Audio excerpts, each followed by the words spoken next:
Please welcome to the stage the moderators Alison Gilwald, ICT Research Africa, Civil Society Africa, and Pablo Hinojosa, Independent GRULAC.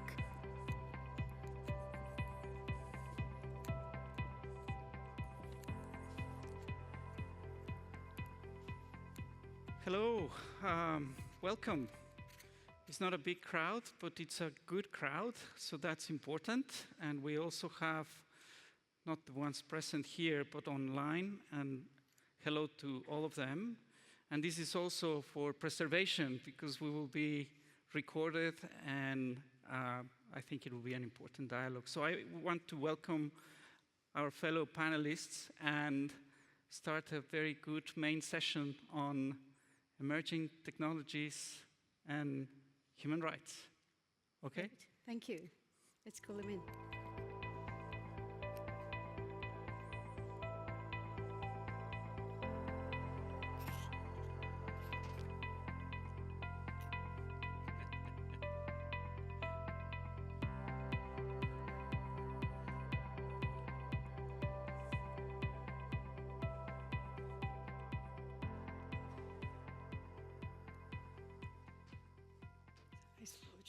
Well, this is it, showtime. I think I'm mostly intimidated by the resolution of that camera. It's really hi-fi. My name is Pablo Hinojosa. I'm here for the Marconi Society, waving the flag of internet resilience. I consider myself a product of Generation Whizzes. And for the purpose of this session, I'll be wearing the badge. Now it's a digital badge. Hi, Julian. It's good to see you online. Of team technology. So I'm on the team technology side, and I have the absolute pleasure of co-moderating this session with Alison Gilwald from ICT Research Africa, who brings the wisdom and depth of team rights. So team technology, team rights.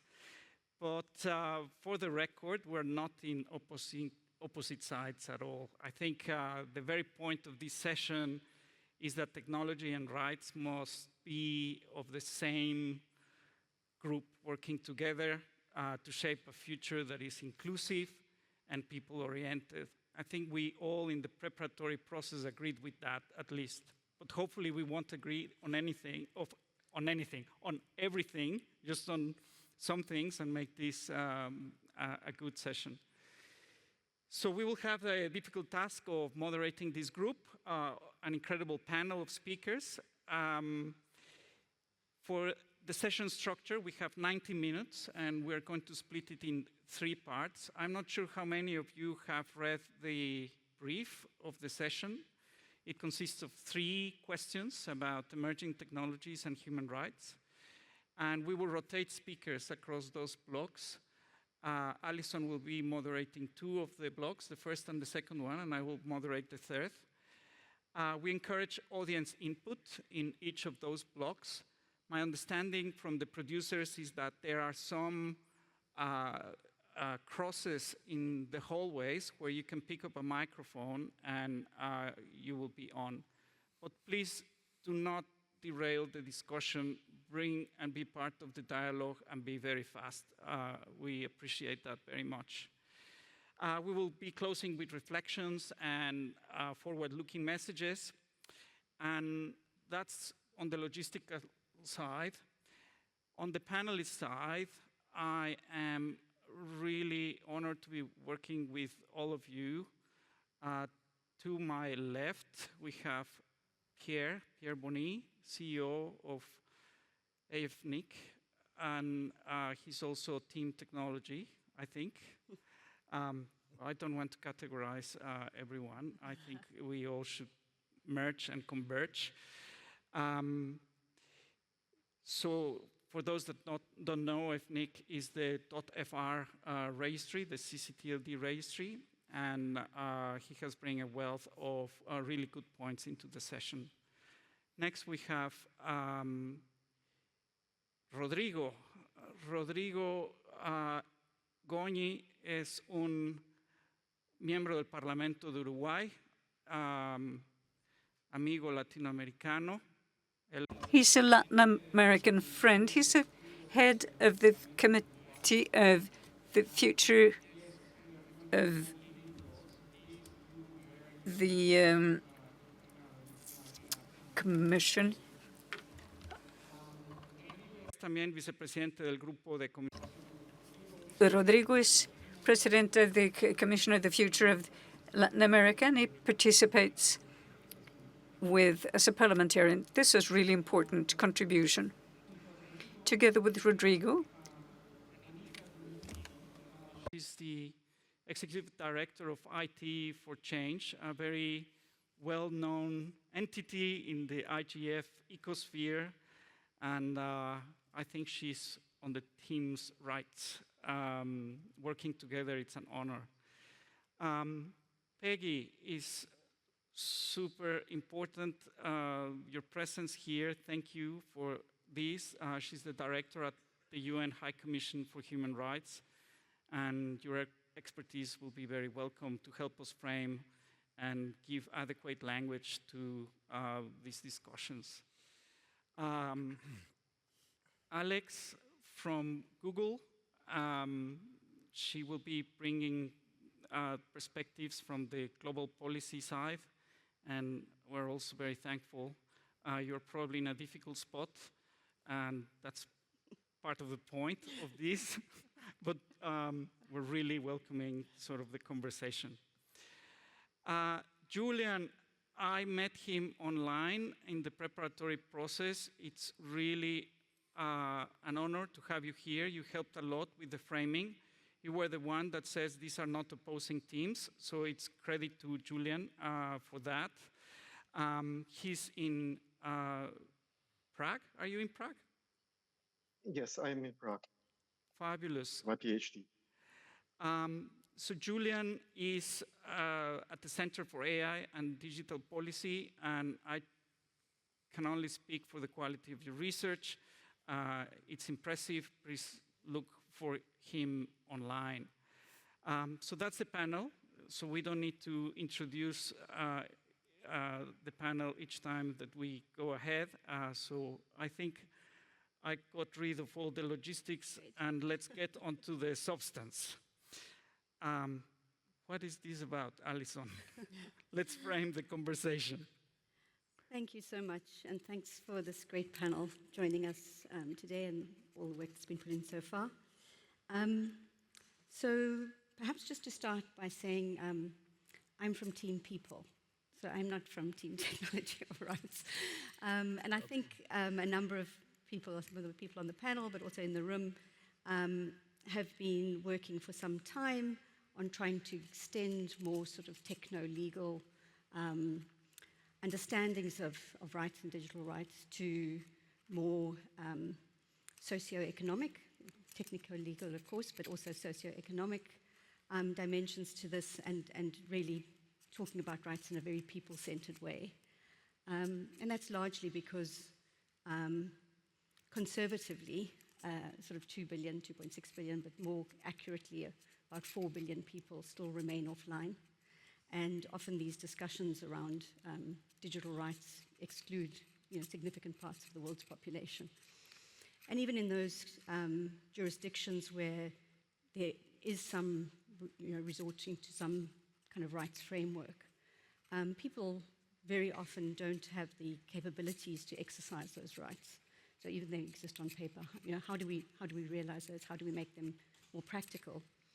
And just in terms of a number of global forums and a number of alliances, Global Justice Forum that we work with Anita on, and a number of other international forums, Global Partnership on Artificial Intelligence, has been dealing with issues of extending notions of data governance to data justice, and just asking the kind of question, can you have rights-preserving, ethical governance frameworks that still produce unjust outcomes? And I think we only have to look across the globe to know that's the case. We've got Universal Declaration of Rights, we've got these frameworks, of course, Human Rights Council that we normatively appeal to, but in practice these rights are not exercised by a large majority of people. So how can we do that? And I think part of this critique has been, of course, emphasizing the importance of first-generation rights, of fundamental rights, of privacy, freedom of expression, access to information, absolutely critical, but that those aren't necessarily sufficient for the kinds of redress that we need around digital inequality and about rights inequality more fundamentally. And because I think for many of us, digital access is an enabler of of exercising one's rights in a contemporary world. So I think many of us have been working practically, of course, feeding into the Global Digital Compact and feeding into the WSIS Plus 20 review, considering, after 20 years, after the COVID crisis, etc., how far have we come and how big this gap is. So I think that some of the things is just moving beyond those first generation rights, which have been practiced in a very kind of individualized way. So the individual rights have taken preference over maybe collective rights or public interest rights. I think we saw this particularly around COVID.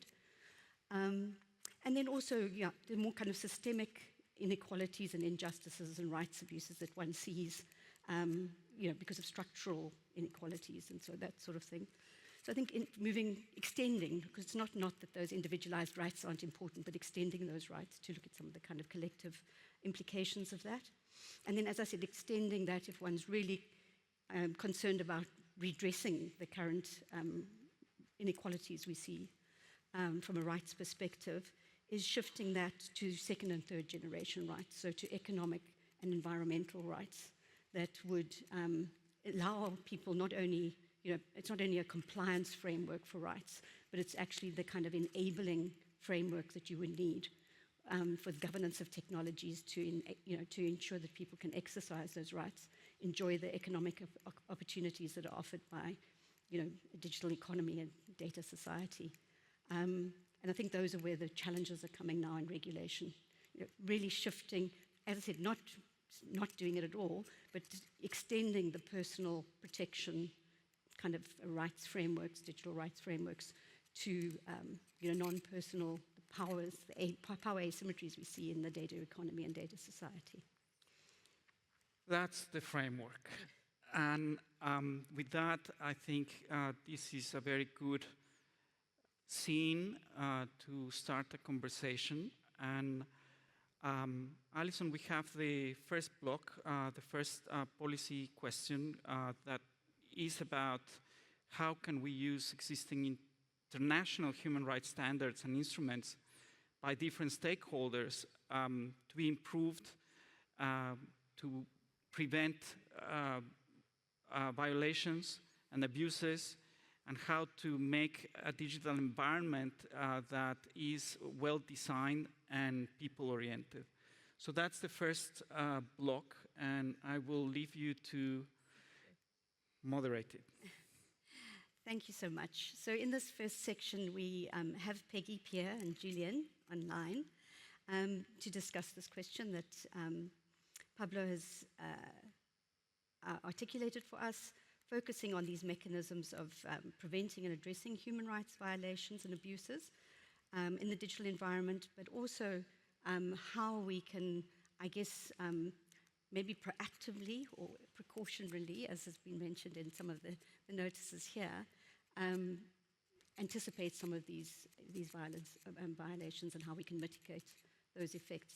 So Peggy, if you'd start us off, you've obviously in a very strong position to speak about some of the human rights impacts and precautionary tools that exist. Please do share those with us. Great. Really happy to be with you today and with those gathered in the room. I think it's fair to say in a big room like this, we talk about sometimes elephants being in the room, but there's an elephant in the room as well, which is, why are you all here? Why are we still talking about human rights? And I think Alison has put it on the table quite well, that there's a real tension around what human rights mean in the digital space. And I think those of you that have been following it have recognized that it's actually gotten, the conversation's changed quite a bit in the last year and a half. And we really need to take that on in this panel, I think. We have to talk about the fact, like, why is human rights relevant? What does it mean in the technology space? And most importantly, how does it relate to the need for innovation and succeeding in a competitive world around development of digital technology? And I think the most important thing I want to bring to that conversation is the idea that really getting human rights right is not a hurdle to innovation and development of digital technology, but it's actually an asset. It's ultimately the companies and businesses and governments that figure out how to do digital in a rights-respecting way that will see the greatest advances that benefit people. And this goes to Allison's point as well about how we ensure that the real benefits of artificial intelligence and digital technology are there for everyone across the full set of rights. It's interesting you talked about generations when, of course, economic and social rights were there at the creation. We have a whole covenant on them, which is just as old as the covenant on civil and political rights. But I think you're right in terms of thinking about have we really fulfilled it in the way that we need to. And why I think the human rights framework is so relevant is that we also, as I said, we live in a very fragmented and polarized world. And the human rights framework is still there as a resource that is universal. It has been agreed by all the member states of the UN, and they have all committed to basic principles that guide how we develop and deploy and use technology in a broad sense. And relying on it as a touchstone that we can all agree on and bring it into the conversation, I think is very important. So human rights principles can both help us define what's at stake. What are the things we need to preserve when we're doing this? Why are we doing it? Why are we, what's AI for? What do we really need it in? Do we need it to better achieve health goals? Do we need it to better make sure education is available? Do we need it so we can have better translation within our panel and put some better spin on how we are all talking to each other? But also, it can help us navigate the solutions because we know that things do come into conflict in this space. And we see it all the time in terms of what it means to develop technology that can serve people, but can also ultimately undermine some critical rights. And the human rights framework has been worked on and developed in a course of different issues in a way that allows us to transverse that. It's not that one right trumps another, but that we do have to figure out how we can achieve the full set of rights in an effective way. And we're working on a variety of things that I can come back to later that will help us to traverse that space, including how we do human rights due diligence around digital technology. But the three key ingredients I'll leave you with, Allison, that we need to focus on is transparency.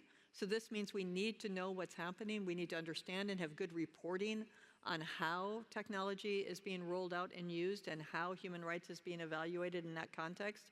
We need participation. That means that all the stakeholder voices need to be at the table. Really glad to be here at IGF where that's the case, but we need to make sure it's happening in policy conversations around digital tech and AI everywhere, not just because it's the right thing to do, but because if we don't bring in civil society, if we don't have that expertise in the room, we're going to miss a lot of the things we need to know to deliver human rights and technology in the way that we want. And finally, we need oversight and accountability. It's not enough to roll it out. We need to know how it works for people, and there need to be mechanisms there that ensure that we're following it and learning from what doesn't work and trying to improve and make sure that we're delivering better results as we go forward. Thank you so much, Peggy.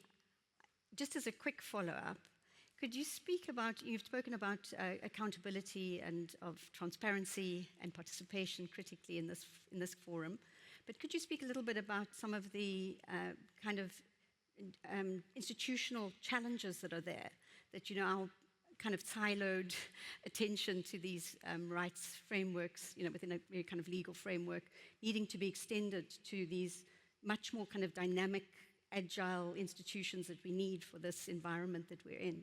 Yeah, I mean, the greatest challenge we face right now is inequality and discrimination, I think, within this space. And I was talking to someone earlier about how it occurs at so many different levels. We know that within the tools that we're building, we're often building in bias because we're using data sets that have bias within them.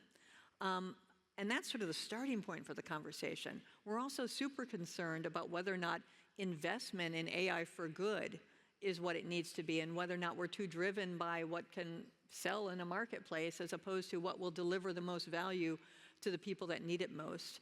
A third level of inequality is around how do we make sure that the benefits of digital technology reach the people who need them most? So, the vulnerable people, the marginalized people who really are probably going to be the last to get on board the digital tech and AI bandwagon, but may actually be the people who could benefit the most and probably the most cheaply at the very outset. And then finally, of course, we're seeing a huge growth in inequalities among states. I mean, you have to look at where are the data centers, where's the compute, what languages is all this being done in, to realize that if it's not managed in a better way, we will see an increase in global inequality in a variety of ways. So that's one of the big challenges I think we need to tackle. Great, thank you so much.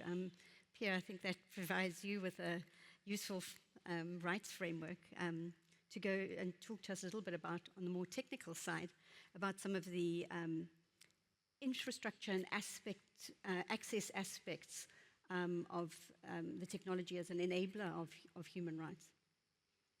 Yeah, thank you very much. Je vais parler en français. I am going to speak in French. So first, my warm salutations to the interpreters. I hope they won't be replaced by AI, at least not for now.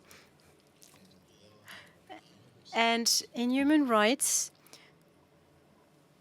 we also have the possibility to speak out and to listen to people in their own language.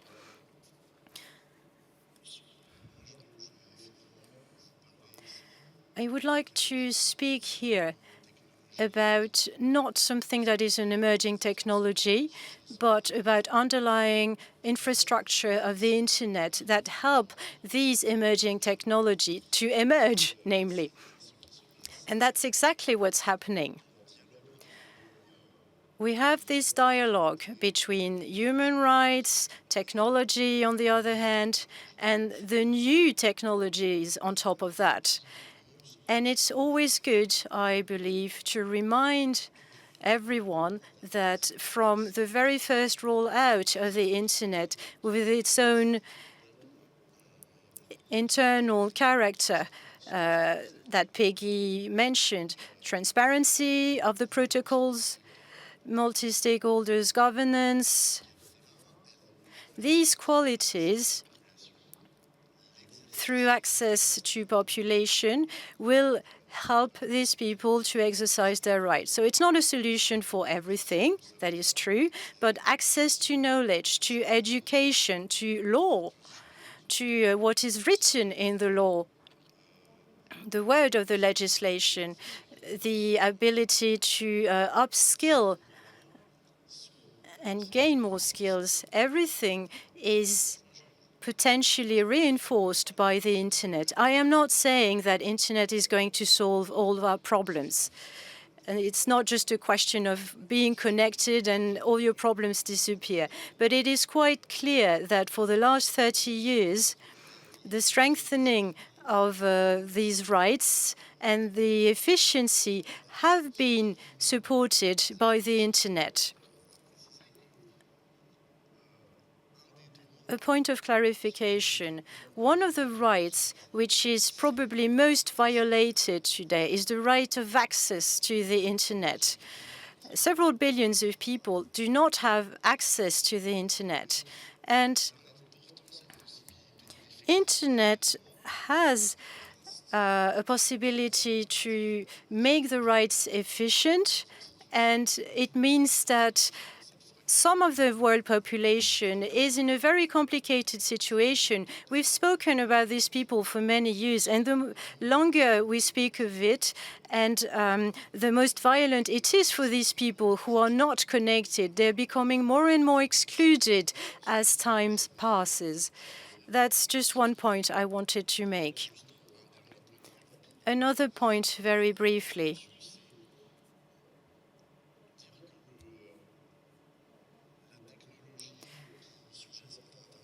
The underlying technology of the internet also has a quality. It is its neutrality. And in our debate between technology and rights, I think we need to remember that the actors of these technologies, that is the one operating them, critical infrastructure operators, the ones who are managing these technologies, they need to stay neutral. And there is a tension between this requirement on neutrality and respecting human rights. Well, between these two, we need to find a path and navigate it. And if I am completely neutral, well, human rights are not neutral. It's very important, it's fundamental, but it's not neutral. So we need to find this balance between protocol and pipelines neutrality and how to take into account these rights and their materiality. Thank you. Thank you so much, Pierre. You spoke about, you speaking about the underlying infrastructure, because that's so important, the internet infrastructure that enables the additional layers of all these technologies. And I think you've made the point very strongly how lack of access to this really prevents significant numbers of people, we can debate the numbers, from exercising these human rights, these normative frameworks that have informed the internet's rollout in this kind of neutral way. But I think just, speaking about how this does affect these more advanced technologies, the lack of representation in these big social networking data sets by people who've never come online, inability to financially transact, etc., are all affecting the data sets that are used for these advanced technologies, some of the big data sets that are being used for these advanced technologies. So you actually have an amplification of these exclusions and rights.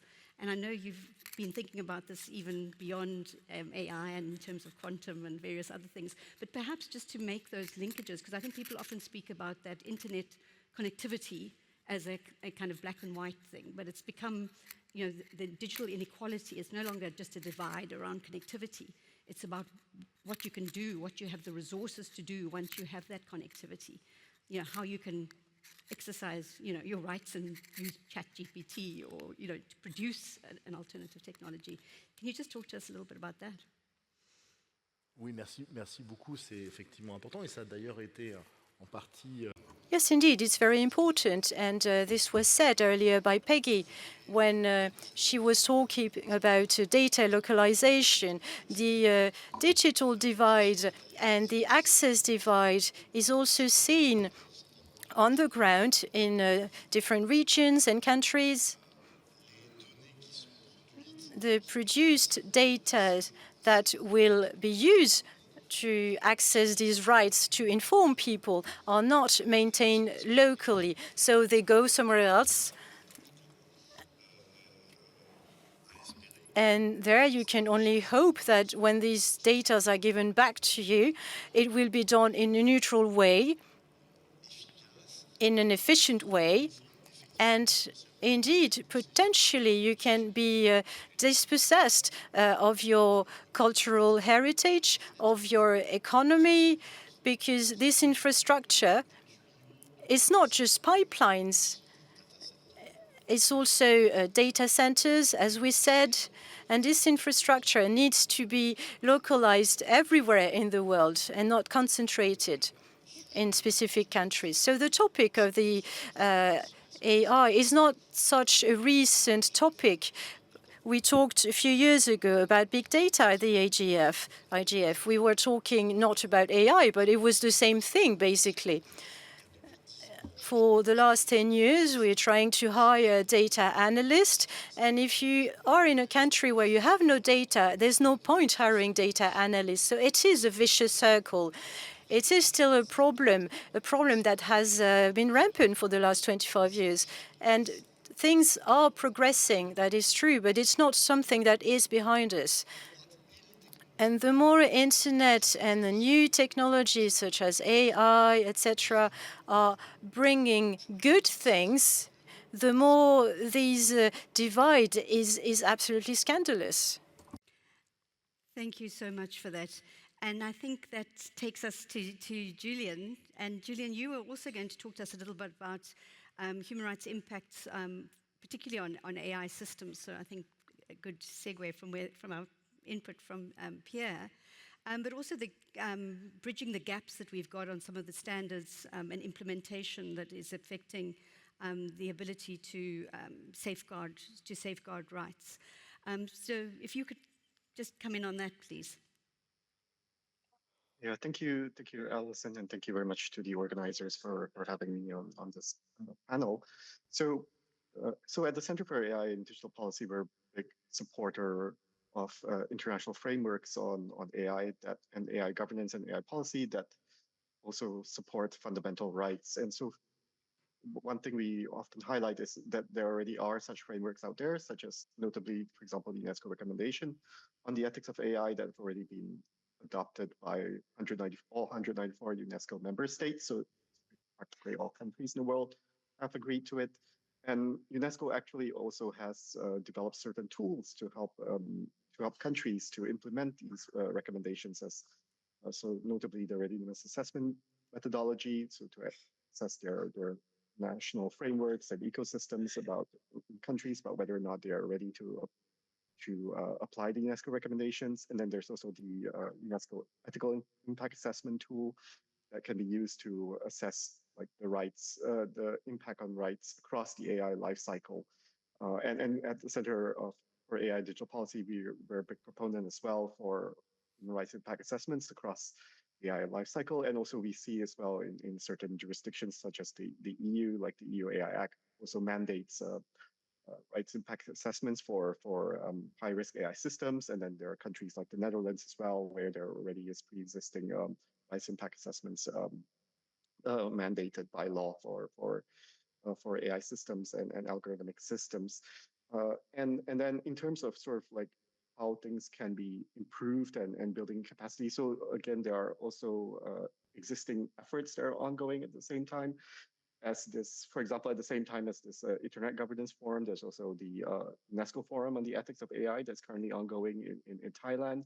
That's also supporting the implementation of the UNESCO recommendations. And like our CAIDP president, Marva Hickok, she's currently as well in Bangkok conducting an AI literacy training of trainers for civil servants and experts who will then go on to train more civil servants in different countries in AI literacy, which will also help them to better understand the ethical implications of AI and also how they can then implement the UNESCO recommendations in their own countries. So I'm just going to one question from the public. Yeah. Julian, thanks very much. I'm very keen to follow up on the readiness assessments and the impact assessments, because a lot of for many developing countries, that's been a significant challenge. You know, we all know what's got to be done, but we often don't have the institutional capacity. And I think this is, new technologies, we're facing some of the same institutional capability challenges. So interesting to hear about the examples you've given. But I guess the question is kind of institutionally and on scale, how do we address this? I think like UNESCO is making a lot of effort to support various countries, and actually the readiness and impact assessments have been conducted in countries that would be sort of classified as maybe sort of emerging economies or developing countries, like under different terms, countries such as Brazil or Kenya, for example. So countries that may not be like top of mind when one thinks of like, let's say maybe cutting edge AI per se, but they are interested in understanding what AI could mean for their countries and their societies, and interested in working with international stakeholders to be better prepared and ensure their own domestic frameworks and legal systems can ensure that AI is used ethically. And also right now at like UNESCO Forum, for example, as I mentioned, there's this currently training trainers that's ongoing by our CAIDP president, where we are also training some experts and will then go on to train more civil servants in different countries around the world over the next 12 months. So spreading and sharing their knowledge. So I think this potentially could be one way in which capacity building could be spread out and made more sustainable and also equitable. Thank you so much. There's obviously so much to discuss there. I think we can take one question from the audience before we go to the next panel. Okay, then I have them because the IGF Remote Hub in Benin, hello, thank you for following, is asking what are the biggest challenges in ensuring the security of fundamental rights of technology users in rural areas?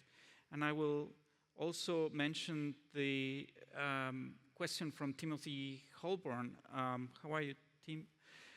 How can international human rights law be effectively integrated into internet governance to ensure humanitarian ICT principles, such as protecting essential services from being turned off during conflicts, supporting digital agency for natural persons through verifiable credentials and agreements, addressing challenges of pervasive surveillance, digital consent, and access to lawful remedies via courts, while countering adversarial efforts to undermine human-centric digital transformation? It's a mouthful of a difficult question, but those are from the online world.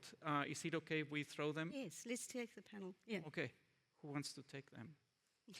Peggy. Sure. No, happy to jump in. I think the question about what are the challenges in rural areas has been partially answered, and that connectivity is obviously the first one, right? There are so many people who aren't benefiting from the needs that they have and aren't able to access the benefits of digital technology.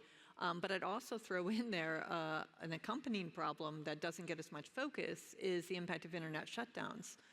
There are people across the globe who don't have access to the internet, not because it hasn't reached them yet, but because there's been a conscious choice to shut it down. And there's some good proposals being put forward around the WSIS Plus 20 process about the need to do better on reporting and monitoring on internet shutdowns. But I would start with the issue of connectivity as the greatest challenge in rural areas. And then obviously it's also adapting to make sure that once you have it, we're using it in the right way to address the needs that people in rural communities have. So I think the challenge of making sure that we're not building systems that are designed with certain audiences in mind is a real problem, because the people that are sitting in the rooms and doing the development, it's also a gendered problem, are sometimes people that don't really think through what the needs and challenges are in rural communities or in marginalized communities or for women as opposed to men. So we need, in terms of the development community,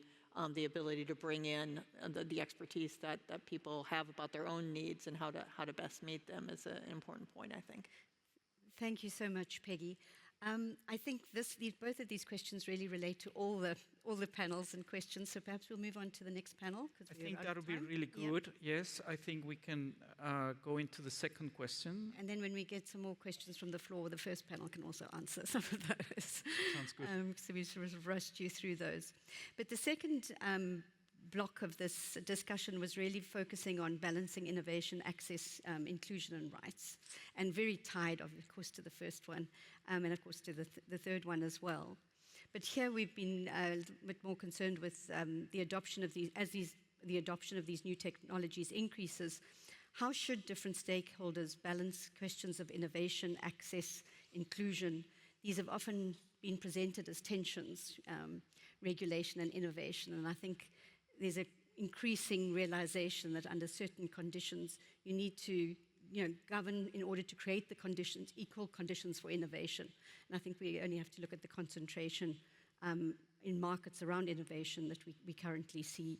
So what are the rights implications of that, of enabling equal participation in innovation? And some practical examples we hope will come up in this session. Anita, let's start with you. And a lot of your work is focused on some of the structural aspects of digital inequality, and also trying to surface the issues of economic justice and the right to development, which builds on very well from where Peggy ended off. Thank you very much. During the preparatory meetings that we've had, Pablo has given me the bottom line. He has insisted that we should make this a spirited discussion. So that's what I'm going to do, and hopefully, pick up from the very valuable comments. Broadly, I think the balance today between innovation and inclusion is achieved through an approach that carves out a human rights-free zone for business. so that some minimum threshold is met for the so-called innovation economy to grow unhindered. And this is not incidental. We have research after research that points to how sustained lobbying by the big actors actually achieves this. So the balance is really not a balance that is from the sense that Alison pointed to, that we're all on the side of the people, right? So the balance is not really coming from there. So the first point I want to make is that technology foresight in the current environment becomes an exercise to enable ease of business with minimum negative externalities. So the idea is of negative externalities, and the idea is not society, it is the economy first.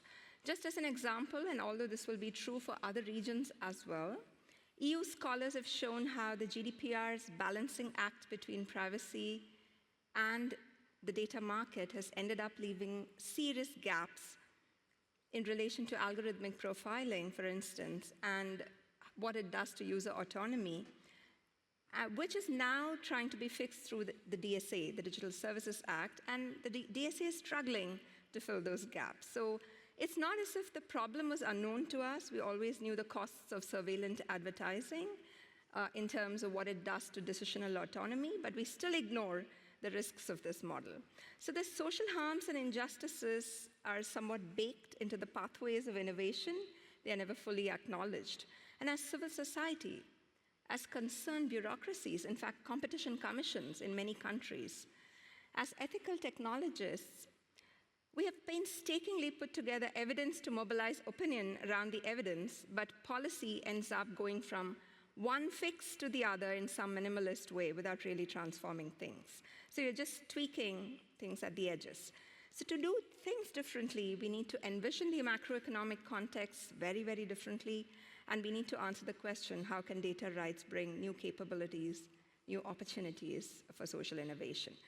And the second point, which is a very brief point I want to make, is that the impulse for digital innovation today is built almost exclusively for market capture. So the incentive is for market capture. This means business entities resort to aggressive and preemptive patenting. They use and abuse trade secrets to lock up data, exploit loopholes in trade rules to avoid fiscal responsibility and algorithmic transparency. These are the several examples, actually, that we see in the world. So the paradox is that we can harmonize data standards all we want across the globe, like my colleague said, and we can push for interoperable data standards, but the open innovation culture our digital economy is built on unfortunately promotes cannibalization of smaller businesses and not the diversification of innovation. I'll stop. Thank you so much, Anita.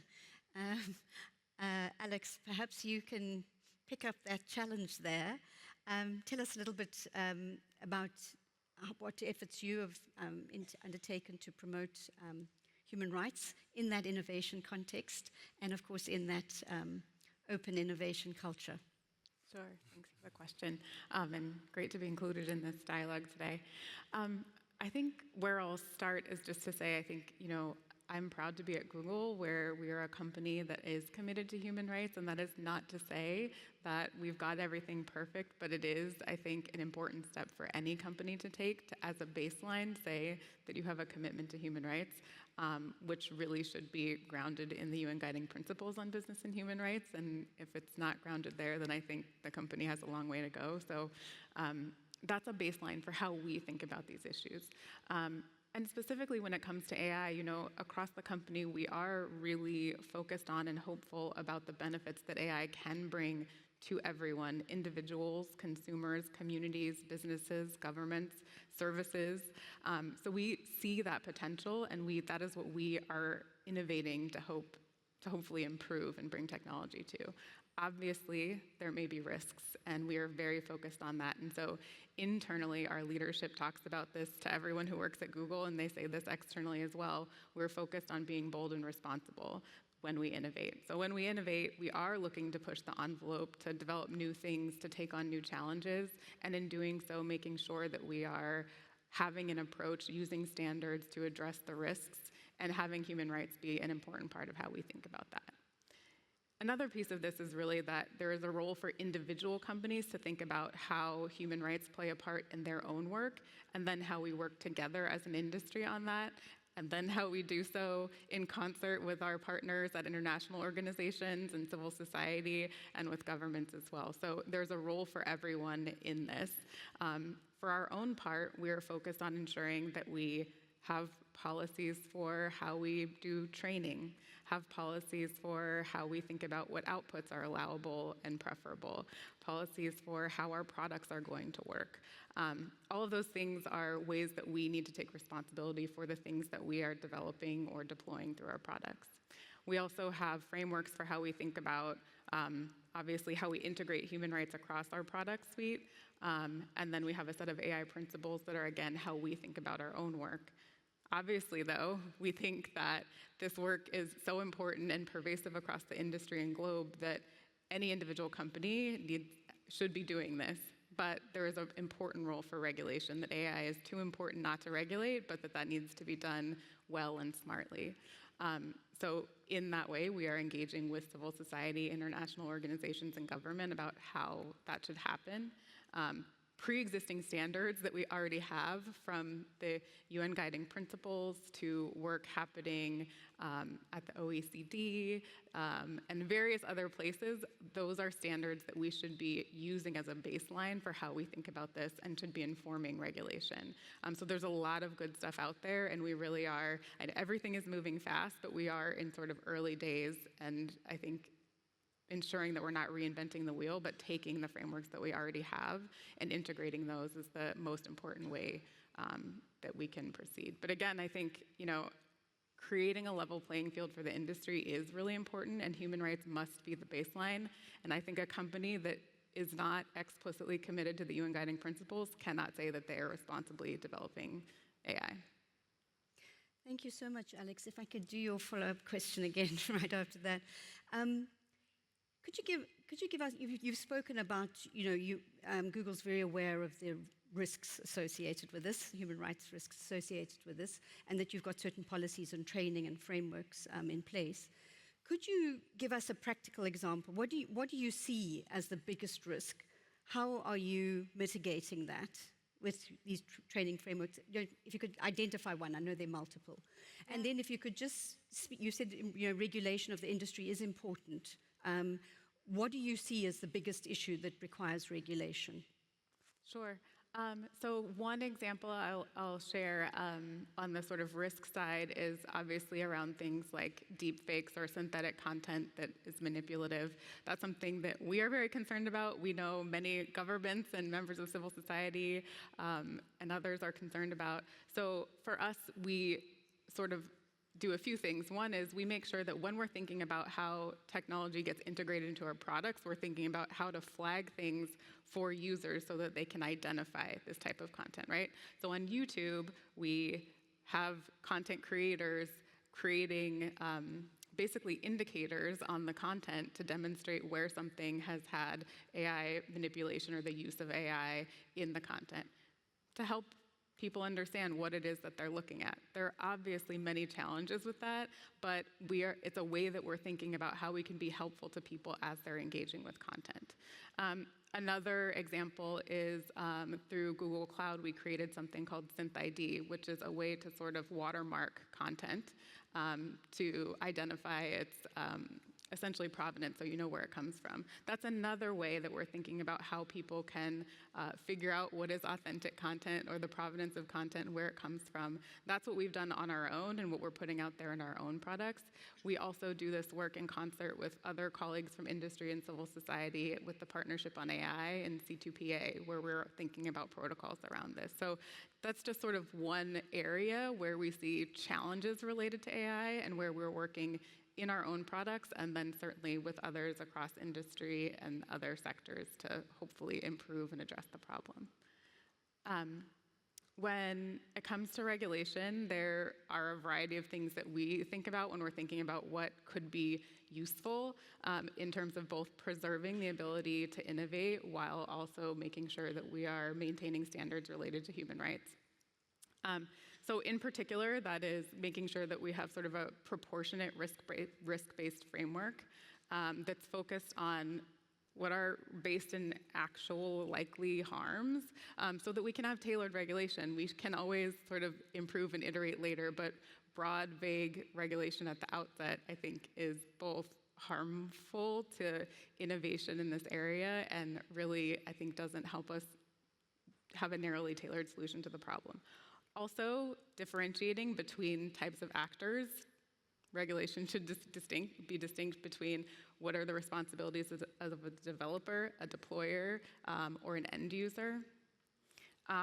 We also sort of are very focused on things where there's more of a hub and spoke model, that there shouldn't be a single AI regulator, but really that every agency over time is going to need to be a regulator of AI in some way. If you regulate the financial sector, you will be dealing with AI. If you regulate education, you'll be dealing with AI. So really, that there needs to be capacity building among all types of regulators, not a single focus. And then maybe the last thing I'll flag is about interoperability and ensuring that sort of where individual countries are regulating, multinationals are operating everywhere, and so we want to make sure that there is alignment and interoperability between the different regulations, and that they're taking advantage of the standards that already exist, many of the ones that I already mentioned, and again, using the UN guiding principles as the baseline for when you're talking about human rights. I think sometimes we see things that pick and choose aspects or concepts from the UNGPs, but then maybe muddle them a little bit, and I think that is confusing for those of us at companies that have human rights expertise, and certainly for all of our stakeholders who are human rights experts and trying to operationalize those things. Thank you so much, Alex. Julian, perhaps you can come in from that perspective. Alex has been speaking about some of the company and industry measures. And I think importantly also indicating what can be done at the production level, the kind of technology by the design level, but that doesn't necessarily deal with some of the either unintended consequences or outcomes, negative multipliers that Anita's referred to.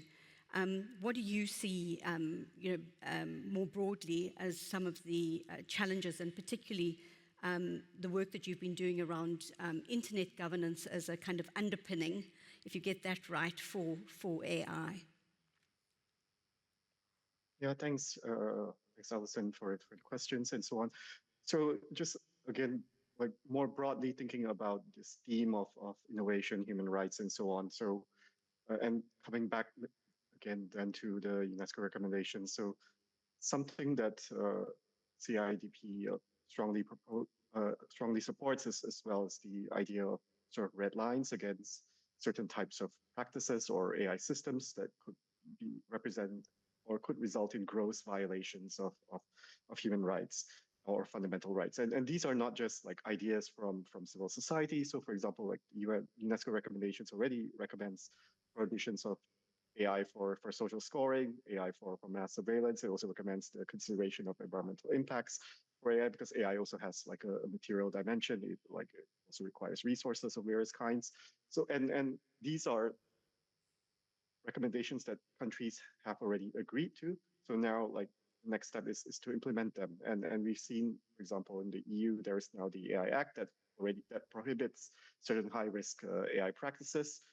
And we encourage like more countries to as well take the next step of implementation and ensure that certain practices, high-risk practices are prohibited. And then coming back into linking back as well then to the question of internet governance more broadly. So I think some of the issues related to internet governance are still very much relevant for AI governance and policy. So like one of the building blocks of AI is data. So models need to be trained on data. And we already have, in many countries around the world, there are data protection authorities, there are data protection, various types of privacy frameworks, the data protection frameworks. So we need to ensure that these frameworks continue to be applied, implemented, and if necessary, updated to take into account advances in AI and other emerging technologies. Thanks so much, Julian. And please be aware that we're going to take a round of online questions, or maybe in the audience. Pablo, you'll decide. But before we do, and Anita, can you just respond to some of the inputs that have been made, and maybe just to return to your original statement. Thank you very much. I wanted to, yeah, it's working now. I just wanted to respond to my colleagues here. One is that I think tremendous work has happened from the different UN agencies, the action line holders after the WSIS. But I do still think that more work needs to be done. One is that we somehow seem to have acquired a certain consensus around all human rights offline must be protected online. We see this come up even in the WSIS plus 20 elements paper. But this at best is a partial view because it's not sufficient to deal with the complexities of network existence. For instance, take digital ID programs, deployment of facial recognition technologies in crime, or social credit scoring for pensions. All of these examples show how our personhood is redefined by the manner in which tech renders who we are. Again, another example is about harms in data value chains to livelihoods of those who may not be users. So we need to account for those who are non-users. People who mine rare earth minerals, those whose lands are given away to data centers, who are dispossessed. In fact, I really wanted to give an example of this research by the ETC group of hedge funds and big food companies, who operate in future markets. Because they control the data of farmlands, they have access to climate data, they are able to project the price of, say, wheat in the global markets, and they're able to manipulate the pricing and bet on the pricing. And just take a small farmer who really, unbeknownst to the small farmer, we're actually having pricing changes in future markets because of AI. So you're actually talking about human rights, not just of users, but of non-users. So we need to see these new affordances and program for these rights, and these are guarantees that we need in the social reorganization brought by technology. So, which is why the ILO, for instance, is looking at upping its standards on decent work, right? We need to look at algorithmic management as an essential core of decent work standards. The second point is really about the product life cycle, again, made by my colleague on the panel.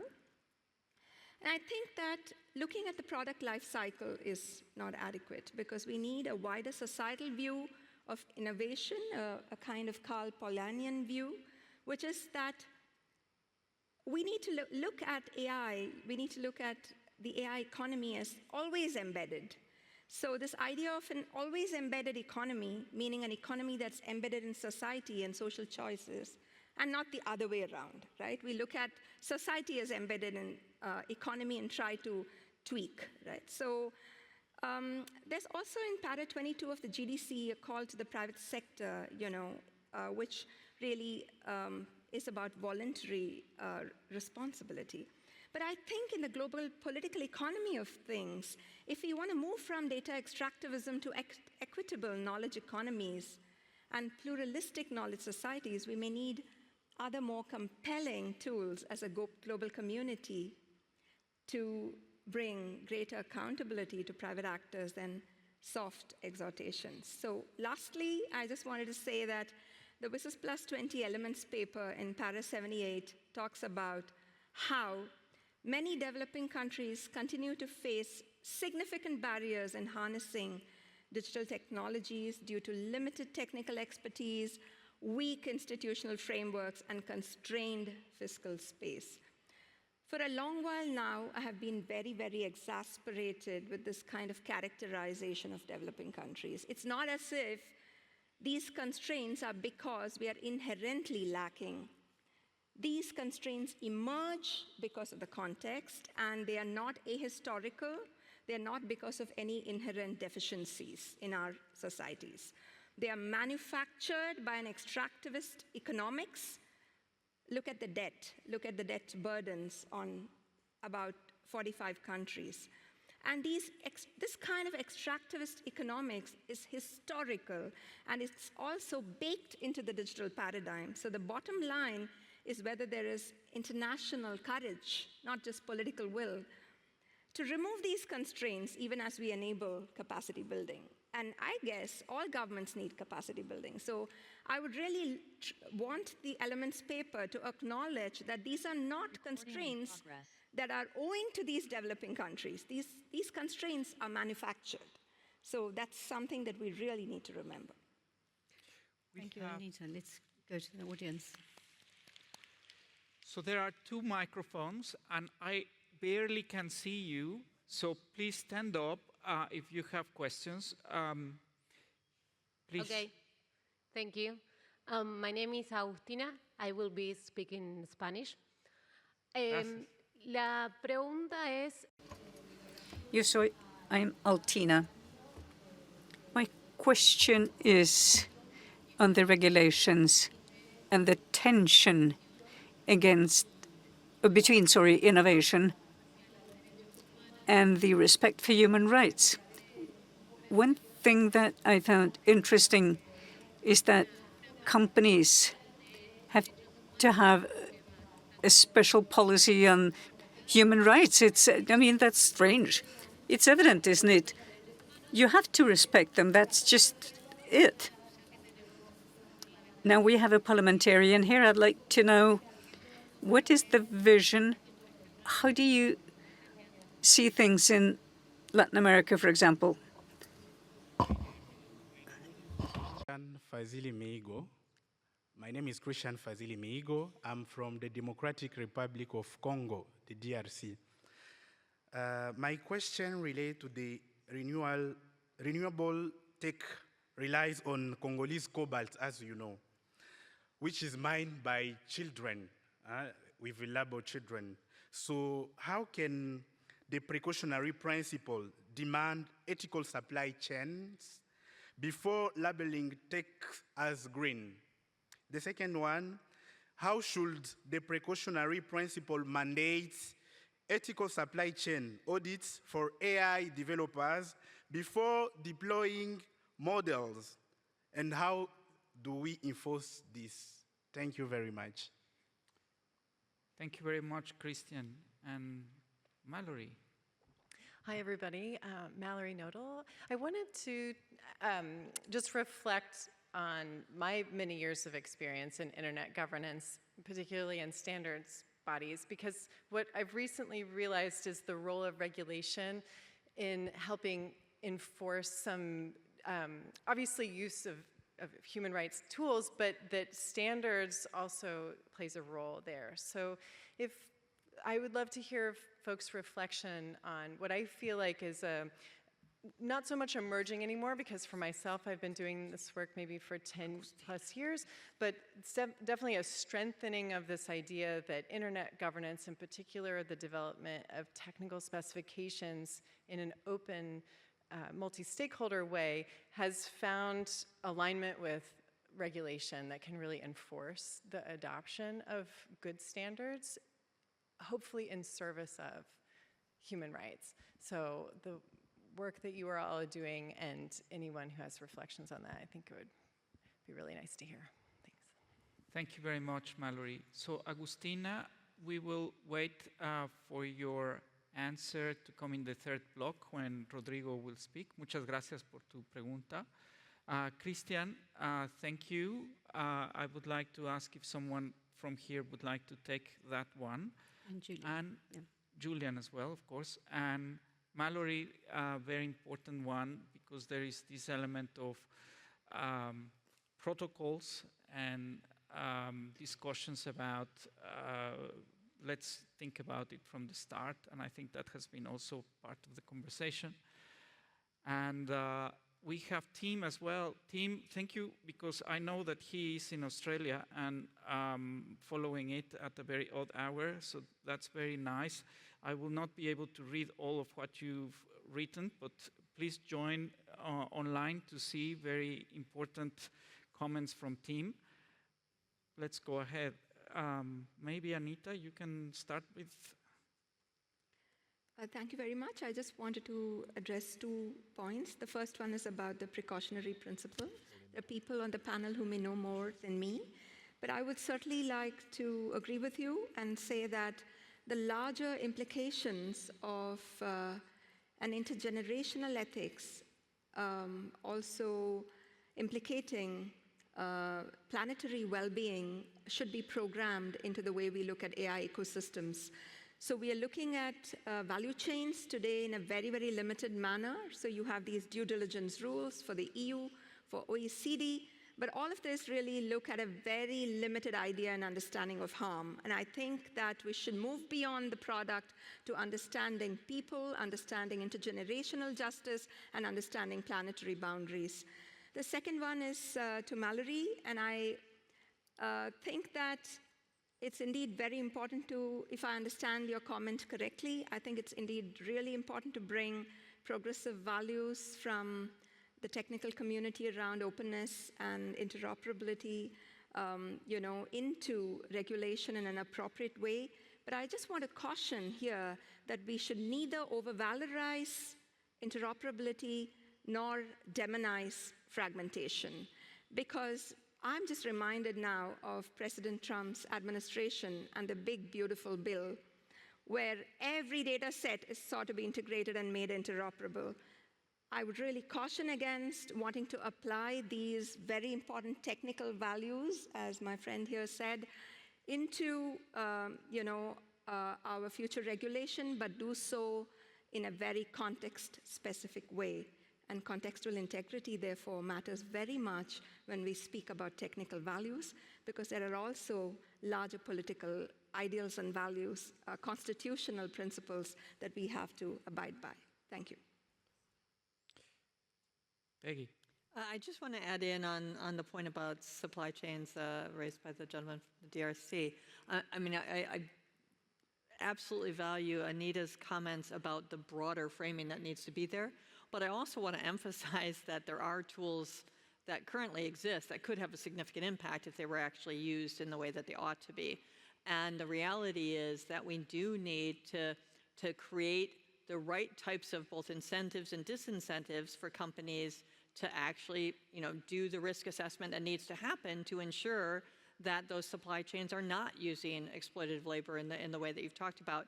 And right now, there are some movements towards mandatory human rights due diligence. The CSDDD in the EU is an example, but there's also a movement to water that down some as well, and to make sure that we're only looking at sort of the supply chain side and the end users, and not looking at the overall human rights impacts of the technology that's being used in the broader sense, I think that Anita is talking about as well. And the reality is that if we do leave it up, and I think this is somewhat what Alex was saying too, if we leave it up to each of the individual companies and actors, we're creating an environment that is rife for the type of exploitation that's been talked about, because the incentives are for everybody to just deliver what they can, and some companies will commit in some ways and be at a competitive disadvantage because they do it compared to others that don't. So we need governments to step in, and we do have the legislative tools to do it, and the basis upon which to do it is the UN guiding principles that have been mentioned. So we need more of that going forward, I think. Pierre, pourrais-tu répondre à la question de Mallory? Oui, merci.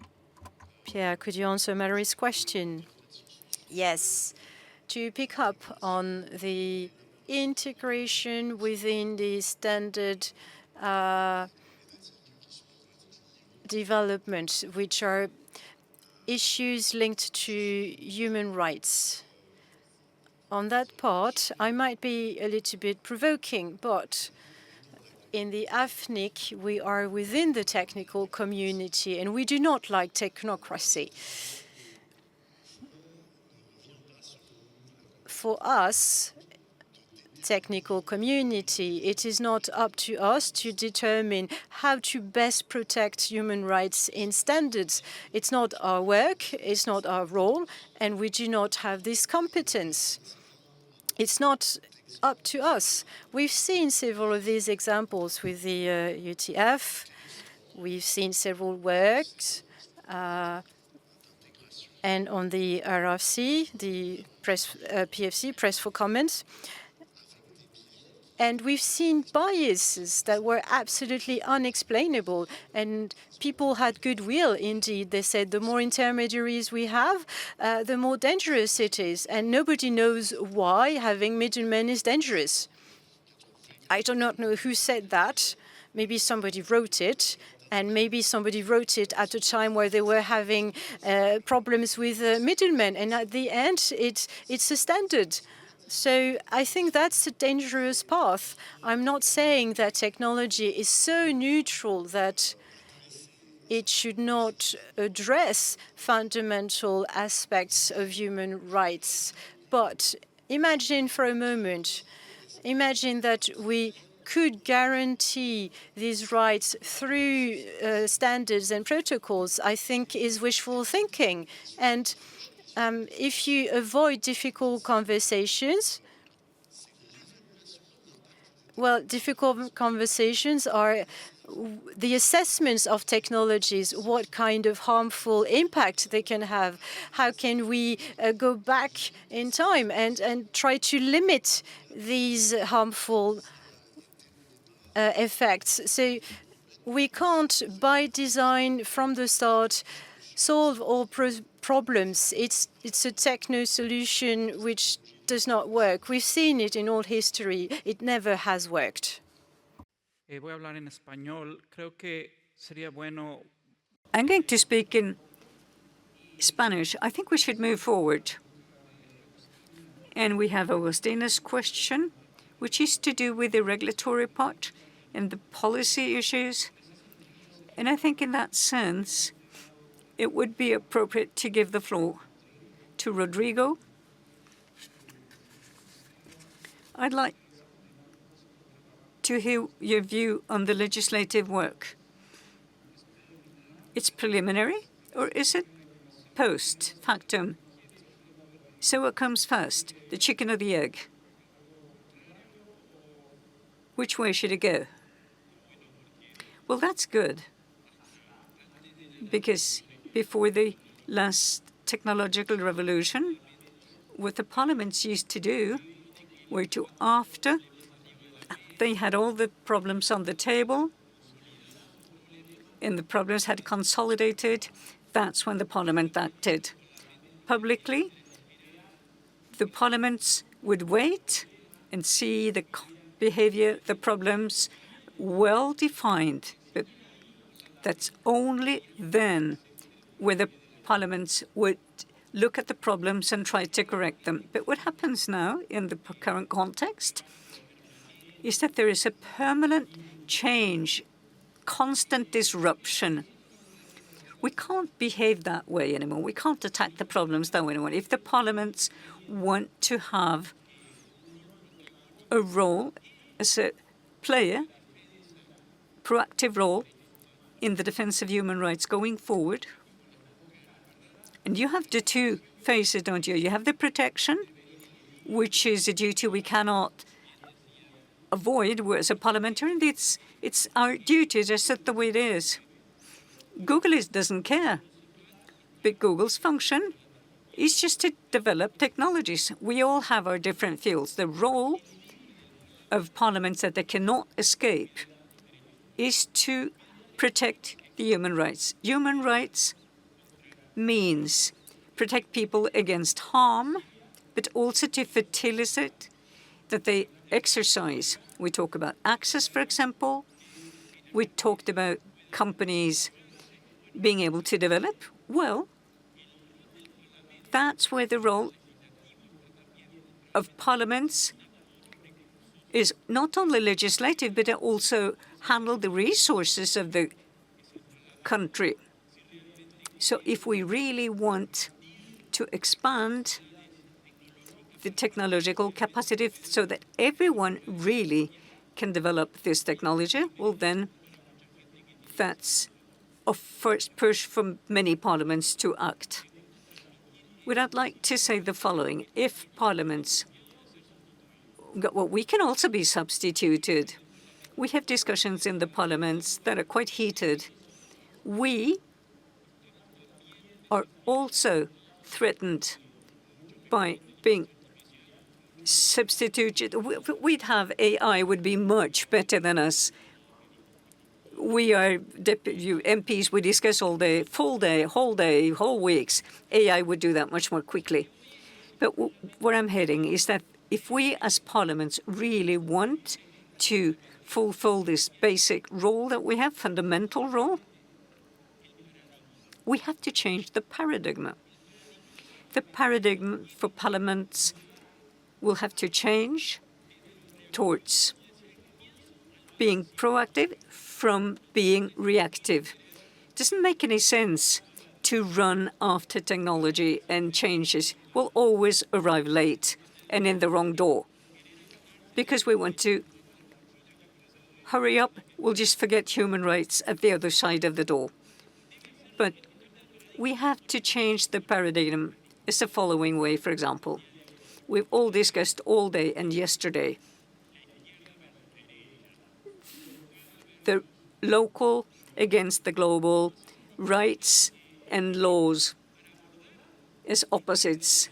But to have a correct approach, we have to move beyond that. Another thing that we have to move beyond, for example, is this multi-stakeholder model. We see it's functioned, we all agree, in internet governance. Now, if the parliaments want to arrange things or play a part, they have to enter into this multi-stakeholder perspective. We talk about legitimate citizen representation in the parliaments, yes, but in this context, we have no other possibility but to sit down. We're doing that in some parliaments, sitting down on an equal level with industry, academia, and civil society. Why do we do that? The level playing field, it's not because we're convinced, it's because we have to. Legislators have no other possibilities, at least not most of us. We can't follow really the events, the technological development. It's impossible for us to be on top of that. Because you're 24 hours in that, then you will not be re-elected. You don't have enough hours. So you have to change the paradigm.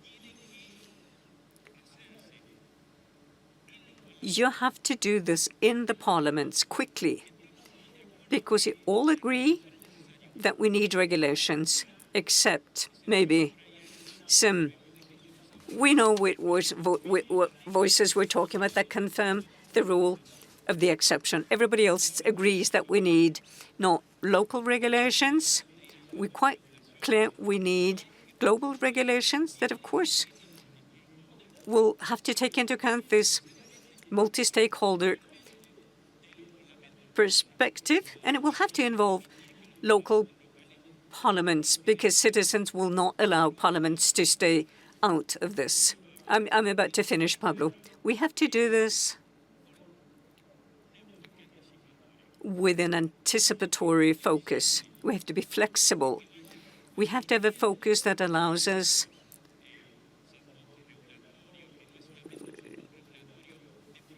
we have to try to establish a framework where we can develop these dialogues.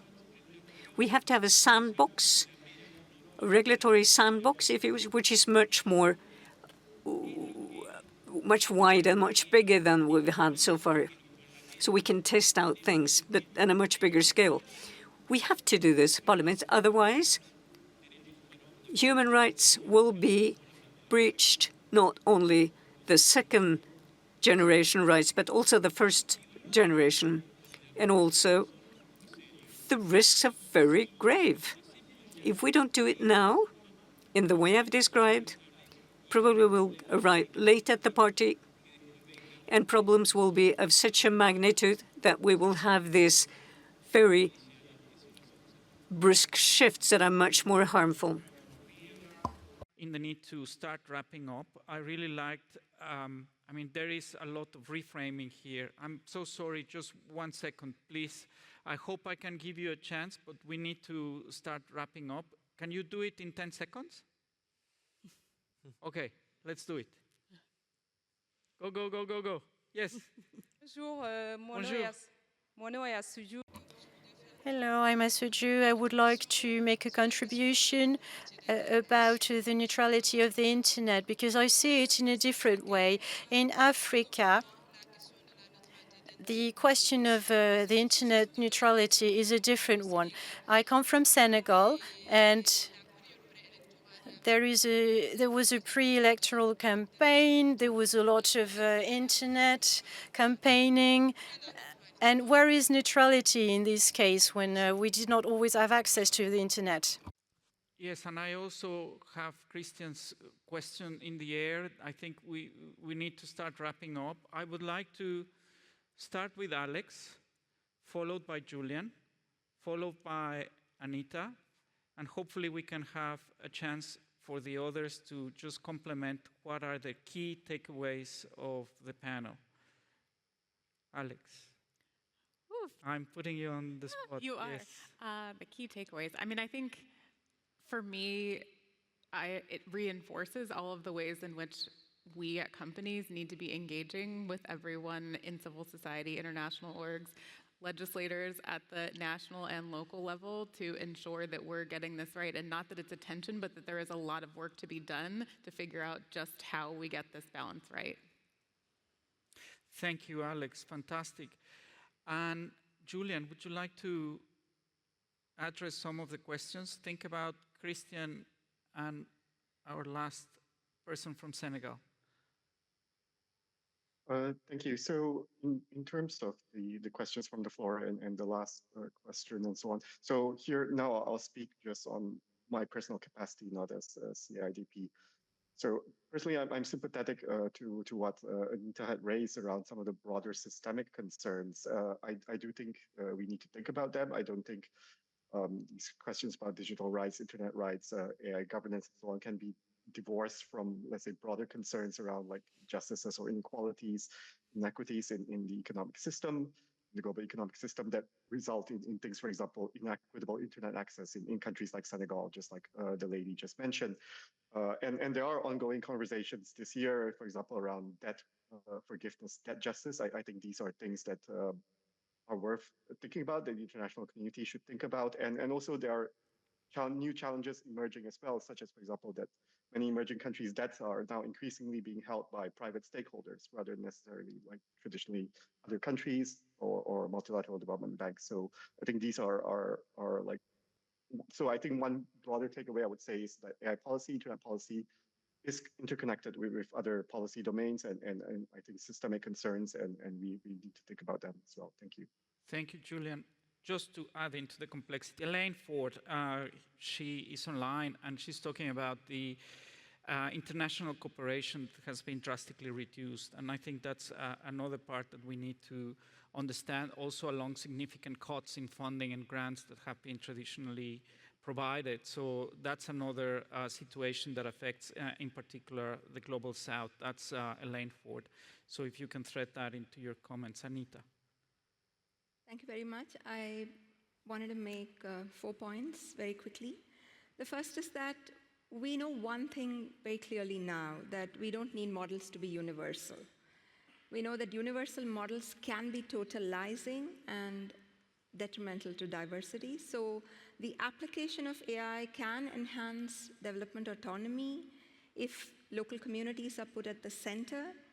And currently the local is hollowed out and local value is simply transferred to the circuits of global finance capital, economically and culturally.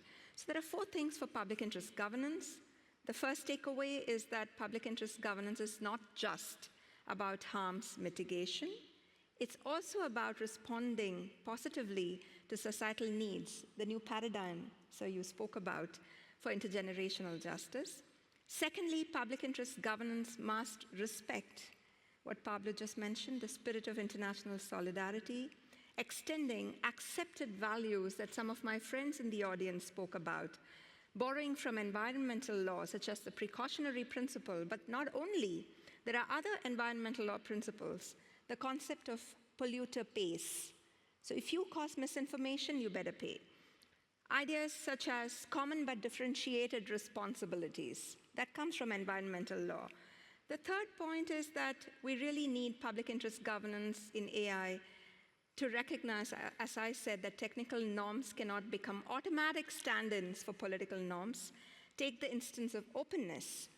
Ecological activists have spoken about how open genomic information databases have just become sources of biopiracy. Thank you. So you really need that. And my last point would therefore be that we should really not have antagonisms between public governance and commons-based people's alternatives. We need public infrastructure, and we need commons-based alternatives from the people. Thank you very much. Thank you. I see a red mark saying time up, but I understand that this finishes until 5, so I take that. Alison, I would leave you to wrap up this. We covered a lot of ground, I think. If we didn't resolve all the questions that were asked at the beginning, I think we left with more questions, and that's a good thing. Thank you, Pablo. I think that's a big ask. I'm certainly not going to try and summarize everything that's said. I think what's been interesting in terms of developing some of the debates that have been on have come from everybody, actually, in different ways. But I think a number of the critical ones around this precautionary principle, which I think has also been evident in technology debates over many, many years, you know, how soon do you step in to mitigate those harms without preventing the sort of innovation that might happen there? But I think this conversation, you know, even 5 years ago at an IGF would have been still pushing very much prevention of regulation in order to ensure innovation. And I think things have moved so fast, and the potential harms and the growing inequalities have become so great that I think that, I mean, just from the different stakeholders on this panel, there's an acceptance that something has to be done, that the people have to be heard and have to be protected from the parliaments, that we need to be looking at beyond just the very siloed digital rights and digital harms, that we need to be looking at this whole value chain that goes from the extractive mineral base through to extractive labor, exploitative labor base with labelers and that sort of thing. So the whole labor ILO work that's being done on decent work and actually de-traumatizing work that's underway at the moment, through to the more extractive data kind of debates that we've been more traditionally having.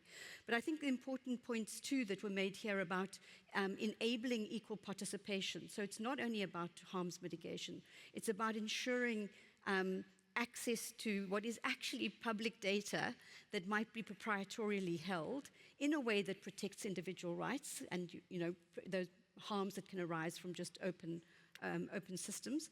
But I think there's an acknowledgement that self-regulatory models that we've had up to a certain point have failed. I think the band of European legislation has already moved us towards that. But I think what is also very interesting is the acceptance that there's so much that we can do nationally and regionally.